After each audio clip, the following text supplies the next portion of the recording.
Hi, my name is Eve. I'm grateful to be given this opportunity today to share my story, albeit with a heavy heart. I want to tell you about my mum, Mary. She was a wonderful, beautiful, intelligent lady who lived a full life despite her start in life. She came from a broken home and was put into care at the age of 12.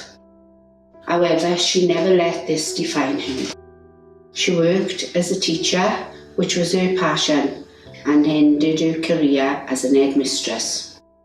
Despite having a career, she was a brilliant wife and was married to my dad for 60 years and was the best mum to me and my brother, providing us with every opportunity. This is why it's so hard for us as a family to have watched her die from end-stage kidney failure, and without the end-of-life care that she deserved. As a family, we are still traumatised by the events that took place in the last days of life. Our only wish is that no other family suffers the way we did, and that lessons can be learned to ensure good quality, dignified care is available to all. In August 2017, the renal team told my mum that her renal function was deteriorating and functioning at only 15%. She was told she had to make decisions regarding dialysis or conservative treatment. She chose conservative treatment. Having discussed our options, we were instructed that my mother would receive support from palliative care for her condition. Looking back, we did not fully understand the concept of conservative treatment, and we were all left thinking my mum could die at any time. She did deteriorate over a period of months, gradually but consistently.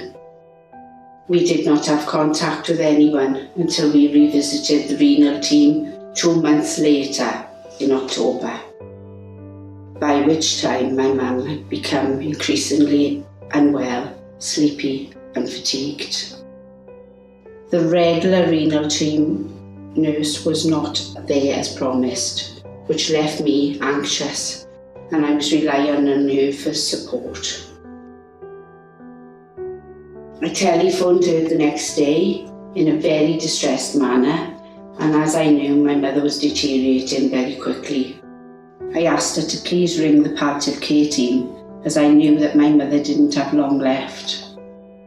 I didn't want her to suffer, and my mother and I needed support immediately. I was reassured that she would do as requested and they would contact me within a week. The next 48 hours were horrendous. My mother was suffering from chest pain, difficulty breathing. We rang the GP who visited that day and wanted to admit her with a possible heart problem. My mother begged her to just take this pain away and let her die at home, as she didn't want to go into hospital. The GP prescribed her Ormo for the pain and said only 2.5 mils. Her communication was poor, and I was left shocked by her remarks that was made to my mother. If you were my mother, I would tell you to get out of bed and get up. Sit in your chair in the living room, as you will get pressure sores if you stay in bed. My mother felt so unwell and finally agreed to go into hospital later that day. The paramedics arrived and were kind and empathetic. They did their best. She had a heart trace which showed a heart fibrillation. Her blood pressure and pulse had risen and very high, and she was in pain. My mother kept asking them to stop the pain. They then administered morphine, took her to hospital, but we were all reassured that she would come back home, as this was her wish. We were taken to A&E and saw a very attentive and easy to talk to doctor. Following investigations, we were told that my mother had a pleural effusion, pulmonary edema, and that both kidneys and heart was failing. He now gave us two options.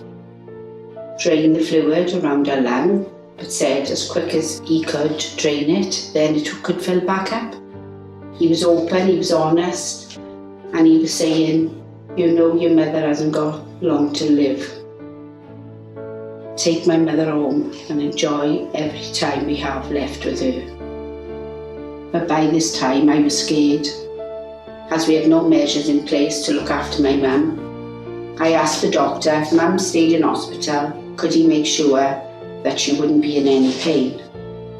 The professor then said to me, if you wanted to stay here, she would stay on a trolley bed that she was on, and there were 15 other patients waiting for a hospital bed before her. I felt there was no choice, and although scared, the professor reassured me that I could administer Oromorph to her as needed until Monday the 23rd, and then the services would commence, including palliative care, and they would now take over. I was informed that arrangements would be made for emergency carers from social services. The doctor told me to give my mother 10 to 20 mils of Oromorph, and then when the nurses came on Monday, they would take over. The weekend was very difficult. Both my brother and I was distraught. I stayed awake all night watching my mother's breathing. She was able to speak to me about her pain. She wanted to go to the toilet in the early hours of the morning.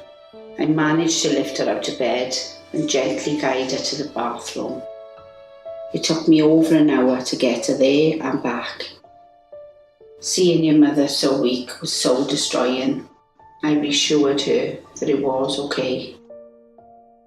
The carers resumed their calls over the weekend and they were very supportive. I'd been giving Mum Oromorph through the night for pain, but by that evening she couldn't even stand anymore, and the carers couldn't believe the speed of her deterioration. At last, Monday morning arrived. Mum couldn't drink or take any medication orally anymore.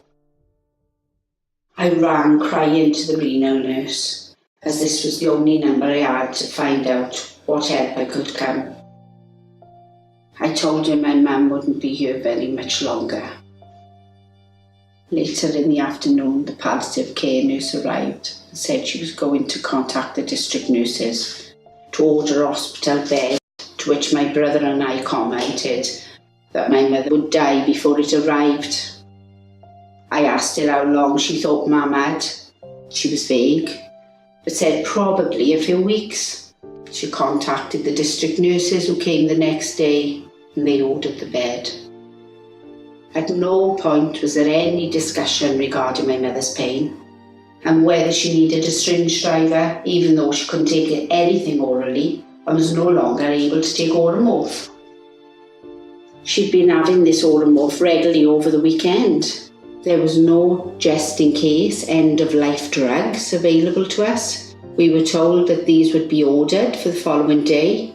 We were now desperate and had to call the paramedics as my mother was in so much pain. They couldn't give anything as there was no medication available and were unable to get hold of the out-of-hours nurses. This made my brother and I very distressed, watching my mother suffering in such pain and anguish. A district nurse called with a just-in-case end-of-life medication the next day. It became a battle to ensure my mum was comfortable and out of pain. There was no coordination, and we as a family were left to get help from wherever we could.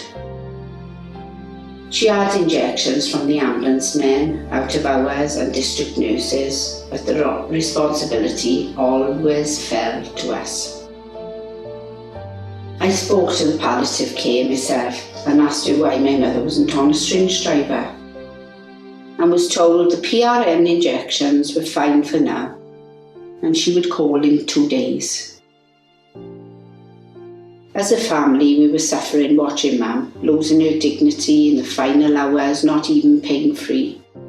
No syringe driver, just injections when the nurses felt she was in pain.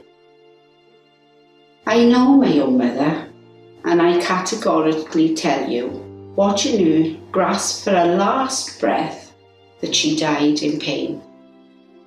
She was aware of everything around her and should have had a pain-free death, but she didn't. A syringe driver was eventually planned, but unfortunately, Mum had died before it was set up.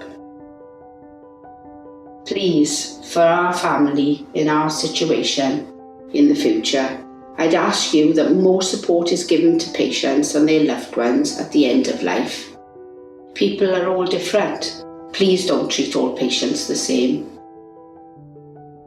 I feel my mum was treated differently because she had kidney disease. If she'd suffered from cancer, would have received a very different care. In any lessons that can be learned from our dear mother's death, then please put in place all appropriate support from an early diagnosis.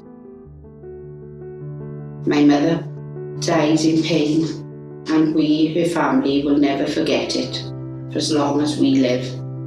We take great comfort from the fact that this event is taking place today, and would urge you to take lessons learned into your practice to ensure we all have access to good end-of-life care.